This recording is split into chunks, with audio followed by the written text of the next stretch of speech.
தமிழக வெற்றி கழகம் ஒரு கார்ப்பரேட் கட்சி. எந்த ஒரு கார்ப்பரேட் நிறுவனமும் லாப நோக்கத்தோடு தான் எதையும் அணுகும். லாபம் இல்லாத ஒண்ணுக்குள்ள கை வைக்காது. அப்ப என்ன லாபம்? செங்கோட்டையன் வந்ததன் மூலமாக மூத்தவர்களும் அரசியல் அனுபவம் மிக்கவர்களும் எப்படி எம்ஜிஆர் கூட ஒரு கூட்டம் போச்சோ அது மாதிரி எங்க கூடயும் வந்திருக்காங்கயா. எங்க கூடயும் அனுபவம் மிக்கவர்கள். அதான் அவர் பேச்சே தெரியுது. அண்ணன் விஜய் அவர்கள் அதான் பேசினாங்க. 20 வயசுல எம்எல்ஏவானவரு 50 ஆண்டுகள் எந்த கட்சியும் மாறாம ஒரே கட்சியில இருந்தவர். பாவங்க, அவர் உணர்ச்சி வசப்பட்டு சொல்லிட்டாரு. ஆதவர்ஜுனா நெளிகிறாரு, நிர்மல்குமார் நெளிகிறாரு, ஆளுக்காலு நெளிகிறானுங்க. அண்ணன் டப்புன்னு விட்டுட்டாருன்னு வச்சுக்கோங்களே. அவர் ஒரே கட்சியில இருந்து வந்திருக்காருன்னா இதெல்லாம் பிராண்டா மாத்துறது.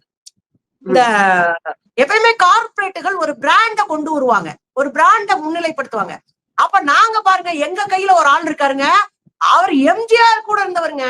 ஒண்ணு, இதன் மூலமா பலவீனமா இருக்கிற எம்ஜிஆர் ரசிகர்களுடைய ஓட்ட புடுங்குறது லாபனாவுக்கு ஒண்ணு. அதே மாதிரி 2வது, நாங்க தற்குறி இல்லை, ஒரு வலுவான ஒரு நல்ல 50 ஆண்டுகால அரசியல் தெளிவுள்ள ஒருத்தரை, அமைதியானவரை, நல்லவரை, கரப்ஷன் இல்லாதவரை நாங்க கூட்டிட்டு வந்திருக்கோம் அப்படின்னு 2வதா ஒரு பிராண்ட உருவாக்குறது. இதன் மூலமா தற்குறி இல்லை என்ற ஒரு பேச்சும் அடிபட்டு போகும். 2வது, வழிநடத்த ஆள் இல்ல, உன் பூரா கார்பரேட் கிரிமினலா தெரியுறான், அரசியல்லாம் ஆனாவனா தெரியாத கூட்டம் அப்படின்ற விஷயமும் உடைக்கப்படும். இது எல்லாமே அவங்க கிரிமினலா தான் யோசிப்பாங்க.